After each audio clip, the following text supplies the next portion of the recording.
Hello बच्चों, नमस्कार। स्वागत है आप सभी का आज के वीडियो लेक्चर में। दोस्तों, पिछले वीडियो में हम लोगों ने पढ़ा था क्लास 12th हिंदी का पहला पार्ट बातचीत का सारांश और बड़े ही आसान भाषा में समझने का प्रयास भी किया था। यदि आप उस वीडियो को नहीं देखे हैं तो सबसे पहले जाकर उस वीडियो को देख लें, क्योंकि आज का क्लास उसी पाठ पर आधारित है। यानी आज हम लोग देखने वाले हैं बातचीत से संबंधित जितने भी most important objective question answer हैं, यानी उसी के ऊपर डिस्कस करेंगे। और ख़ास बात, आज मैं उन प्रश्नों को भी बताऊंगा जो आपके बोर्ड एग्जाम में बार बार पूछे जाते हैं, तो अंत तक जरूर बने रहिएगा। चलिए शुरू करते हैं आज का क्लास और देखते हैं बातचीत का पहला प्रश्न आपके स्क्रीन पर।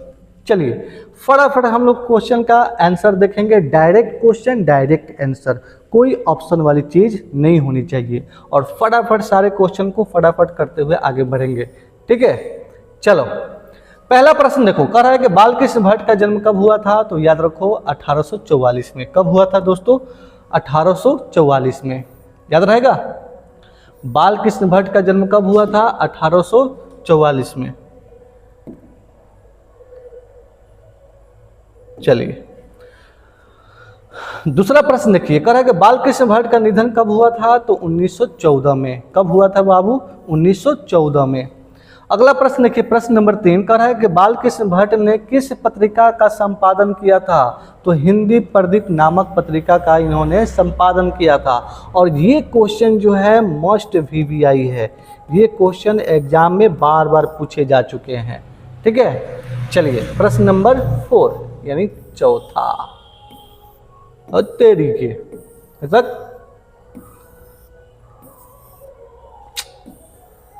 अरे चलिए चौथा प्रश्न देखिए तो ध्यान से सभी विद्यार्थी। क्या दिया है? कह रहा है कि नूतन ब्रह्मचारी के लेखक का नाम क्या है? तो बालकृष्ण भट्ट। नूतन ब्रह्मचारी के लेखक कौन है? तो भाई साहब बालकृष्ण भट्ट। अगला प्रश्न देखिए, कह रहा है कि रेल का विकट खेल के लेखक का नाम क्या है? तो बालकृष्ण भट्ट। रेल का विकट खेल के लेखक का नाम क्या है? तो बालकृष्ण भट्ट। अगला प्रश्न देखिए, कह रहा है कि मनुष्य की ईश्वर प्रदत्त शक्तियों में एक है, पता है वो क्या है? वाक शक्ति। यानी ईश्वर ने हमें बहुत सारे उपहार दिए हैं, लेकिन उनमें से सबसे बेहतर कोई उपहार है तो वो है विद्यार्थी वाक शक्ति, यानी बोलने की शैली। बोलने की शैली विद्यार्थी, अगर वाक शक्ति ना होती तो मनुष्य कैसा होता? तो यानी लुंज पुंज के समान होता, सारी सृष्टि गूंगी सी होती। इसलिए विद्यार्थी ईश्वर के प्रदत्त शक्तियों में से एक है जिसका नाम है वाक शक्ति, ठीक है। तो भी विद्यार्थी क्वेश्चन जो है आपके VVI हैं एग्जाम पॉइंट ऑफ व्यू से, ठीक है। कितना हो गया? प्रश्न हो गया 6। अगला प्रश्न देखिए, प्रश्न नंबर 7, बहुत ही इंपॉर्टेंट प्रश्न है बाबू। अरे बाबू देखो यहाँ पर कह रहा है कि रॉबिन्सन क्रूसो कितने वर्षों के बाद लोगों के बीच में आए थे? तो भाई साहब 16 वर्षों के बाद। कितने? 16 वर्षों के बाद। याद रखो, रॉबिन्सन क्रूसो कितने वर्षों के बाद लोगों के बीच आए थे? तो 16 वर्षों के बाद, ठीक है। अगला प्रश्न देखिए, कह रहा है एडिसन ने कितने लोगों के बीच श्रेष्ठ बातचीत मानी है? तो भाई इन्होंने माना है 2 लोगों के बीच असल बातचीत करने की शैली होती है। यानी असल बातचीत सिर्फ और सिर्फ 2 लोगों के बीच में ही हो सकती है। 2 से अधिक यानी 3-4 लोगों के बीच में जो बातचीत होती है ना, वो एक फॉर्मेलिटी है। तो एडिशन ने कितने लोगों के बीच की श्रेष्ठ बातचीत मानी है? तो 2 लोगों के बीच में। और ये भी क्वेश्चन जो है ना मस्ट VVI है बाबू, याद रखिएगा, ठीक है। चलिए अगला प्रश्न देखिए, प्रश्न नंबर 9, कर है कितने लोगों की बातचीत को अंगूठी में नग सी माना गया है? अंगूठी में नग सी माना गया है। तो 3 लोगों के बीच में। कितने लोगों के बीच में? 3 लोगों के बीच में। ये भी क्वेश्चन जो है आपके इंपॉर्टेंट है।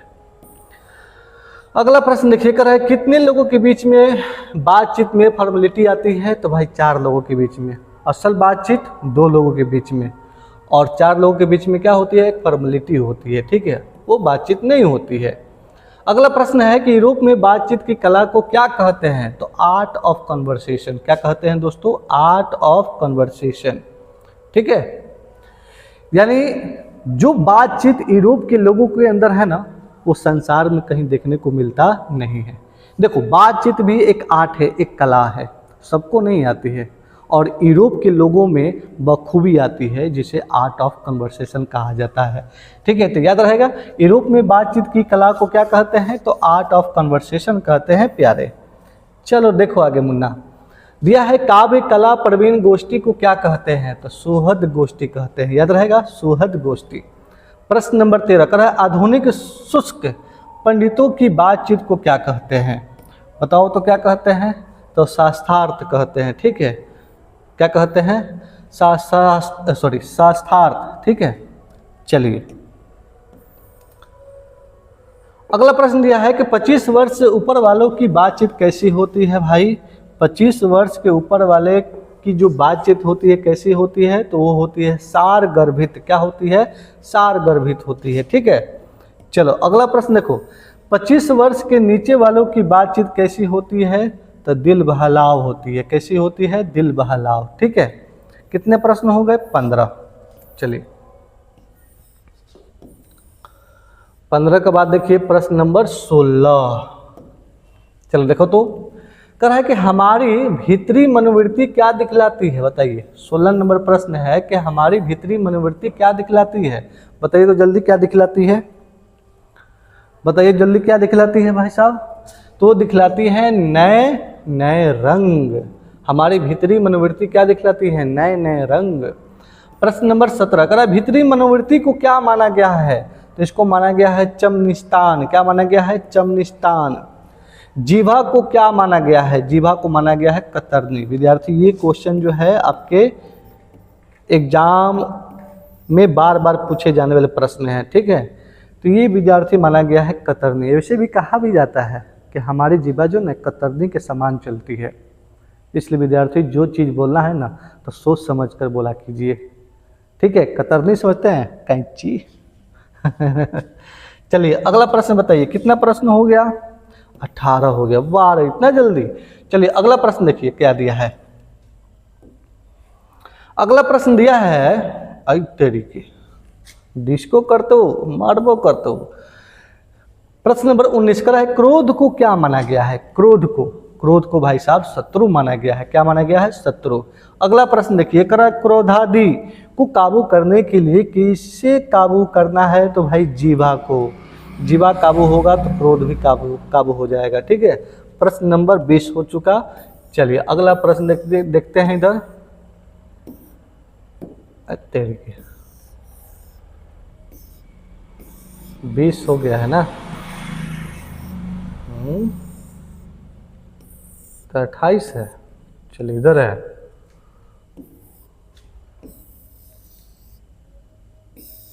हाँ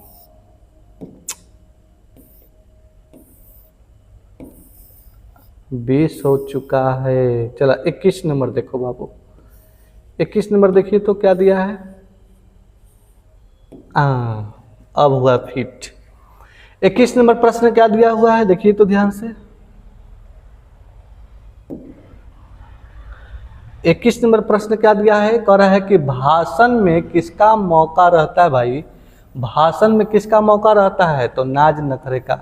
भाई नाज नखरे का मौका जो है भाषण में ही मिलता है, जो मन कर सो बोलो। 22 नंबर देखिए, बालकृष्ण भट्ट का जन्म कहाँ हुआ था, बालकृष्ण भट्ट का जन्म कहाँ हुआ था, तो इलाहाबाद उत्तर प्रदेश, इलाहाबाद उत्तर प्रदेश। ये VVI क्वेश्चन है भाई, ये क्वेश्चन जो है मोस्ट इम्पॉर्टेंट है, याद रखिए। अगला प्रश्न देखिए, कह रहा है कि बातचीत पाठ गद्य कौन सी विधा है। ये तो और इम्पॉर्टेंट क्वेश्चन है भाई, ये क्वेश्चन तो और इम्पॉर्टेंट है मेरे लाल बाल गोपाल, याद रखो। क्या दिया है, बातचीत पाठ गद्य कौन सी विधा है, तो ये एक निबंध है। और कौन सा निबंध है पता है, ललित निबंध है। कौन सा, ललित निबंध, ललित निबंध, ललित निबंध। चलो अगला प्रश्न देखो, कितना हुआ, 23 हो गया ना। चलो भैया 24, हाँ 24 देखिए तो क्या दिया है, tie tie tie tie tie tie. मनुष्य के रूप का साक्षात्कार कब होता है, बोलने से। यह जब तक वो बोलेगा नहीं तो कैसे पता चलेगा कितना पढ़ा लिखा व्यक्ति है। चलिए अगला प्रश्न देखिए, कह रहा है कि बोलने से मनुष्य के रूप का संस्कार होता है, किसका कथन है भाई? ये क्वेश्चन भी इंपॉर्टेंट है, ये क्वेश्चन भी इंपॉर्टेंट है, याद रखना। बेन जॉनसन का, किसका? बेन जॉनसन का, ठीक है। चलिए अगला प्रश्न देखिए, तो कह रहा है काव्य कला प्रवीण विद्वान मंडली को क्या कहा जाता है? तो ये भी क्वेश्चन बाबू इंपॉर्टेंट है, ठीक है, याद रखिएगा। सुहद गोष्ठी। 27 नंबर देखिए, रविंद्र क्रूसो ने पहली बार किसके मुंह से बोली सुनी थी? तो फ्राइडे के। किसके मुंह से? फ्राइडे के। तो ये भी क्वेश्चन इंपॉर्टेंट है बाबू, याद रखिएगा। रविंसन क्रूसो ने पहली बार किसके मुंह से बोली सुनी थी? तो भाई फ्राइडे के मुंह से, ठीक है। तो ये भी इंपॉर्टेंट क्वेश्चन है, ठीक है। चलो कितना हो गया? 27। चलिए आगे बढ़ते हैं 28 नंबर।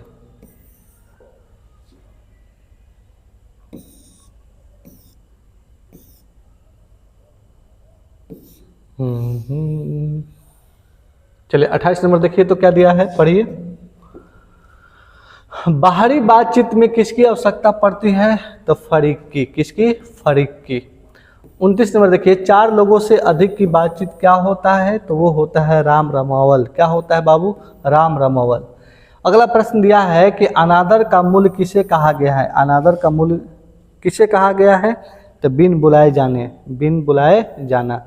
अब बाबू बारात में बिन बुलाए अगर चले गए तो स्वागत होगा कि क्या होगा? तो वहाँ पर अपमानित होंगे आप, ठीक है। वही है, अनादर का मूल्य किसे कहा गया है? तो बिन बुलाए जाना, ठीक है। चलिए अगला प्रश्न देखिए, क्या दिया है बताओ तो। अगला प्रश्न दिया है कि प्रपंचात्मक संसार का आईना किसे कहा गया है? तो भीतरी मनोवृत्ति को। किसको? भीतरी मनोवृत्ति को। अगला प्रश्न दिया है बाबू कि कह रहा है कि बाल कृष्ण भट्ट को आधुनिक हिंदी आलोचना का जन्मदाता किसने कहा था? तो ये इंपॉर्टेंट है क्वेश्चन, ये VVI क्वेश्चन है, ये बाबू VVI क्वेश्चन है, ये बार बार परीक्षा में पूछा जा चुका है। बाल कृष्ण भट्ट को आधुनिक हिंदी आलोचना का जन्मदाता किसे कहा गया है? तो रामविलास शर्मा को, ठीक है। अगला प्रश्न यहीं पे देख लीजिए, कह रहा है कि बाल कृष्ण भट्ट को अध्ययनशील, विद्वान और तीक्ष्ण बुद्धि का आलोचन किसने कहा? तो भाई किसने कहा था? तो रामविलास शर्मा ने, ठीक है। चलिए अगला प्रश्न देखिए, तो कह रहा है कि आचार्य रामचंद्र शुक्ल ने बाल कृष्ण भट्ट को अंग्रेजी के किस निबंधकार की श्रेणी में रखा है? प्रश्न नंबर 34 कह रहा है कि आचार्य रामचंद्र शुक्ल ने बाल कृष्ण भट्ट को अंग्रेजी के किस निबंधकार की श्रेणी में रखा था? तो एडिशन और स्टील की श्रेणी में, ठीक है। अगला प्रश्न है कि बातचीत पाठ किस प्रकार का निबंध है? तो एक ललित है, ये भी बाबू VVI है, ये भी क्वेश्चन जो है क्या है? VVI है। हमने पहले ही बोला था विद्यार्थी कि बातचीत एक निबंध है, और कैसा? तो एक ललित निबंध है, ठीक है। चलो आगे देखो, तो अगला प्रश्न है कि बालकृष्ण भट्ट किस युग के रचनाकार हैं? रचनाकार थे तो भारतेंदु काल। ये भी क्वेश्चन जो है इंपॉर्टेंट है, याद रखिएगा। ये भी क्वेश्चन जो है बाबू इंपॉर्टेंट है, VVI है। चलिए अगला प्रश्न देखिए, जो कुछ धुआं और मवाद जमा रहता है वो भाप बनकर कैसे निकल जाता है? तो बातचीत से। अगर आपके अंदर कोई भी मलाल है, कोई अंदर जो है चीज़ों को दबा कर रखे हुए है ना, तब किसी से बातचीत कीजिए, आपका मन हल्का हो जाएगा, ठीक है। तो उसी के आधार पर प्रश्न है, ये सब प्रश्न तो आप ऐसे भी दे सकते हैं। चलिए अगला प्रश्न है कि भट्ट निबंध माला में कितने खंडों में प्रकाशित हैं? तो ये भी क्वेश्चन इंपॉर्टेंट है बाबू, ठीक है। 2। कितने? 2। चलिए 38 को हो गया ना। चलिए बस ये हो गए विद्यार्थी मोटा मोटी क्वेश्चन कितने? 38। यानी इस पार्ट से संबंधित हमने 38 क्वेश्चन देखा, वो भी फटाफट। कैसा देखा हमने? फटाफट, ठीक है। तो बस आज के लिए इतना ही, फिर मिलेंगे नए वीडियो में, और जिसमें देखेंगे हम लोग इस विद्यार्थी इस पार्ट से संबंधित क्या क्या देखेंगे, बताओ, बता दे क्या देखने वाले हैं। देखो लघु उत्तरीय प्रश्न, बने रहिएगा हमारे साथ, ठीक है। अगले वीडियो का इंतजार कीजिएगा। लघु उत्तरीय प्रश्न देखेंगे, ठीक है। इस पाठ से संबंधित जितने भी प्रश्न हैं उसको देखेंगे, वो भी जितने इम्पोर्टेंट है उसी को देखेंगे, उससे अधिक कुछ नहीं, ठीक। तो कैसा लगा वीडियो फटाफट कमेंट बॉक्स में ज़रूर बताइए और दीजिए हमें इजाज़त। जय हिंद।